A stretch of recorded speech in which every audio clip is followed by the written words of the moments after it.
A strange sight in the sky over Oahu caught the attention of many people. Look at that. Whoa.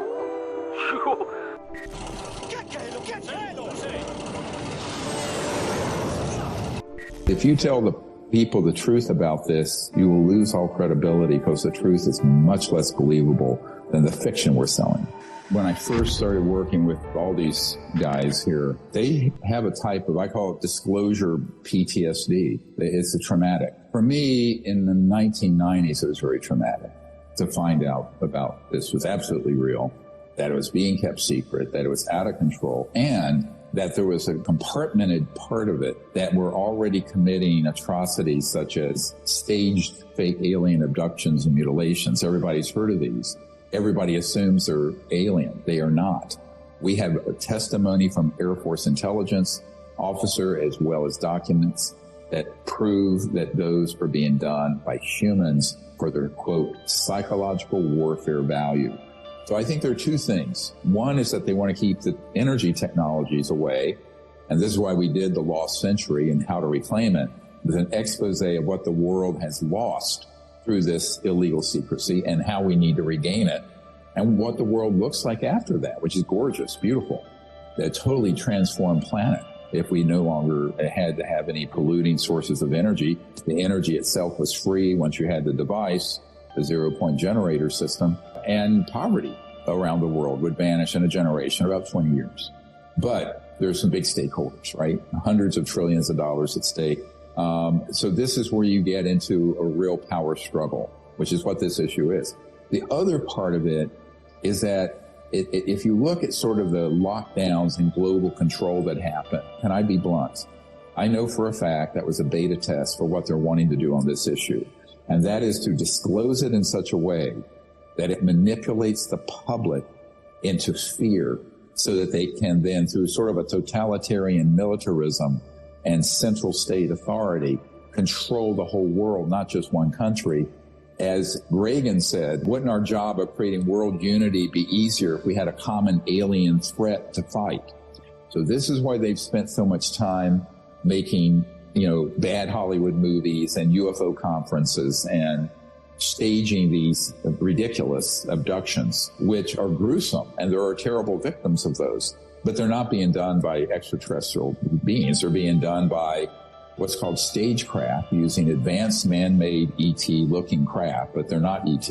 People who don't know anything about the topic, right, don't know much about UFOs or ETs, they tend to just view negative implications occurring as a result of disclosure.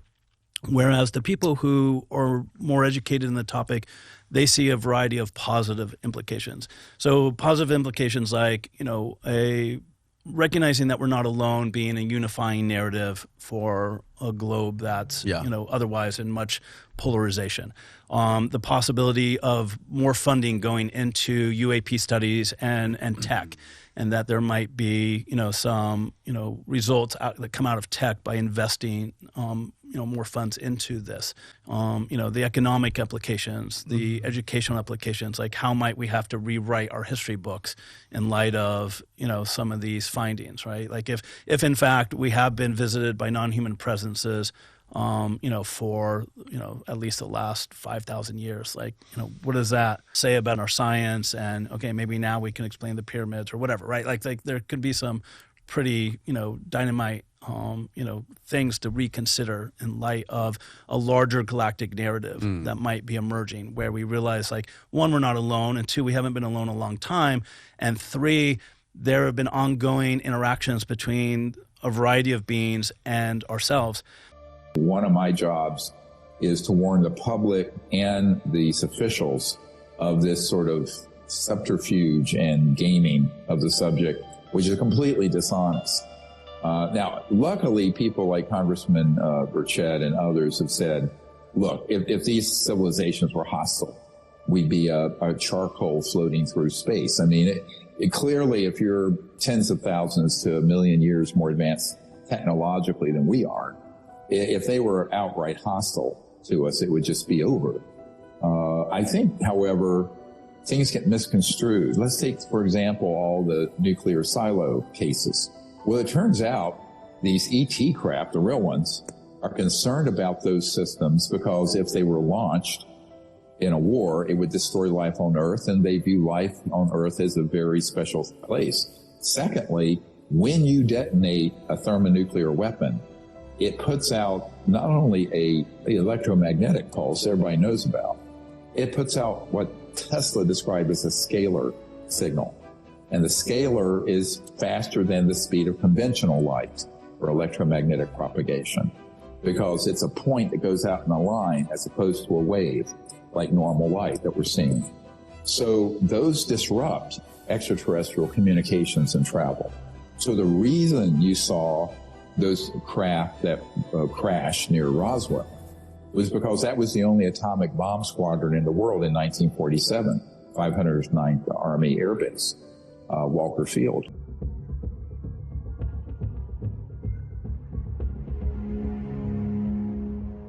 Dr. Jacques Vallée has collected purported metal debris from UFO cases dating as far back as 1947 that experts are analyzing in a state-of-the-art laboratory. This material was manufactured. It's not natural. It's not natural to the materials that we have around us in the lab or on the Earth. It does not mean that it was necessarily made someplace in outer space. Just means that it was manufactured specially for a particular purpose that we don't understand, and we want to understand it. Just one spot, and the isotopic composition all the way across the... No matter where he looked in the sample's jumble of elements, whether magnesium, iron, nickel, or titanium, the ratio of isotopes didn't make any sense. If you're talking about an advanced material from an advanced civilization, you're talking about something that I'll just call it an ultra material, right? It's something which has properties where somebody is putting it together, again, at the atomic scale. So we're building our world with 80 elements. Somebody else is building the world with 253 different isotopes.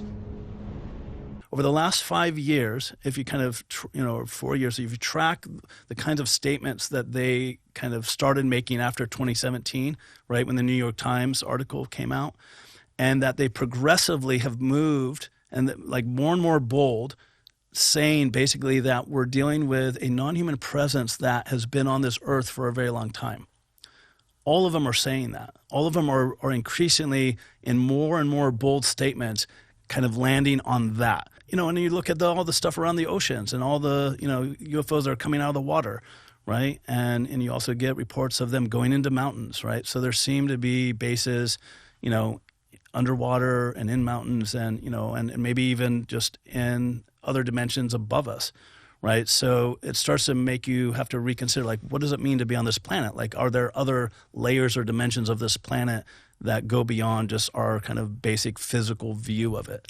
I would not share things except I can back it up, which is why I gave the House Oversight Committee, the Senate Intelligence Committee, the Pentagon, the White House, the hard drive with terabytes of this data on it, including the witness testimonies, where all the facilities are, images of what the ET craft looked like we down, what the bodies look like from the description of firsthand military witnesses who handled them with a forensic artist drawing it. We provided all this. So I think at this point, anyone who would have a cursory glance through that data would go, my God. Now, yes, I will say, I was warned in 1991 by an intelligence officer. He said, if you tell the people the truth about this, you will lose all credibility because the truth is much less believable than the fiction we're selling. That is a real catch-22. Do you tell the truth and lose credibility? Or do you tell some kindergarten version of the truth to placate people? I am not doing the latter. But it's controversial. I'll admit it's extremely controversial. But at my stage of life, I have 12 grandchildren. I'm 68 years old. I'm not someone who feels like I need to pitter-patter around the tulip garden, right? What our goal is that enough is put in place in the next 6 to 12 months that the actual ET bodies, craft, and man-made assets are first acquired and shown to the members of Congress and White House, and then to the world's public. And I think it's achievable in the next year or so if we aren't diverted. Everything that we know and have learned about mankind and its place in the universe suggests that we are a part of the norm. We are not the exception. We need to begin to prepare to accept and understand that we are not alone in the universe, have not been at all throughout this time. We can start to finally, at long last, after all these decades, begin to answer these questions about the origin of these vehicles, where they're from, how they're made, how they function, and why they're here. I figure if they're smart enough and capable enough to to come into our airspace with the technology that they have, if they wanted to do us in, they could have done us in a long time ago. So I'm not fearful of this at all. 2.5 years ago, when they first surfaced, this documentary called Unacknowledged went viral and literally has had over 600 million people see it. The counterintelligence people at the Pentagon wanted this footage to come out, but with the narrative that it's a threat to our national security. If you look at that narrative, what they have been saying is, yes, this is real, but it's a threat to our airspace, it's a threat to our pilots. And the ultimate goal is to make the Earth look very small, to present the people of the world with an external threat to this Earth, a superior race from some other planet, vastly superior to us in intellect, philosophy, and technology, in order to cause the dissolution of nation states, the dissolution of all existing religions, and the formation of the world totalitarian socialist government. I think that these civilizations view humans at this stage of becoming extremely technologically advanced, but not socially and spiritually advanced enough to handle it. So humans being so narcissistic, we always are thinking, oh, I don't understand what this is. It's a threat to me. The irony of this is that we're actually the out of control primates rampaging around the planet with endless wars, and now covertly putting programs up into space that are extremely powerful technologies on satellites that are a threat. You know, I always tell people the great teacher is experience, and the foundation of science, by the way, is empiricism, observation, experience. Ultimately, it's what people can experience and prove and know for themselves, which is one of the reasons people say, oh, what you're saying sounds unbelievable. I said, well, go out and try this and see if something happens. I really am an empiricist. I think people need to rely on their own ability to discover what the truth is and not rely on myself or any other expert to tell them what they should or shouldn't believe. I just think people should engage in self-discovery and discovery in the world. Every stable star system has planets around it. And the number of intelligent civilizations that are estimated to just be in our own galaxy number in the millions. Let me repeat that. And we're one galaxy out of trillions of galaxies.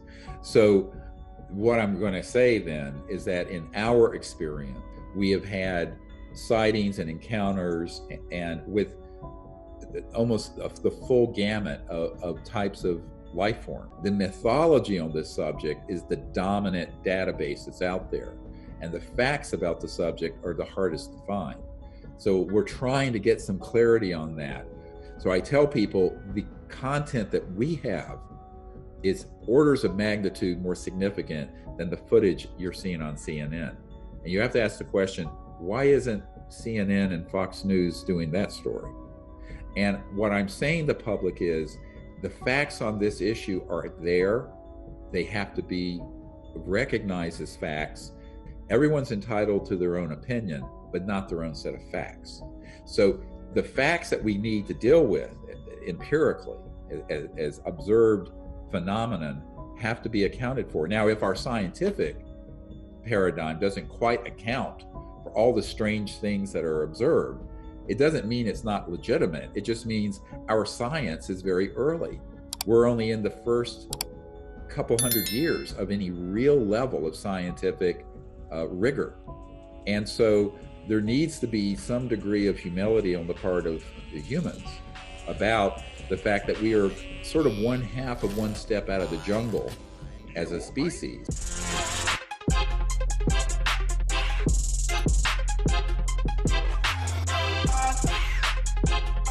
Yeah.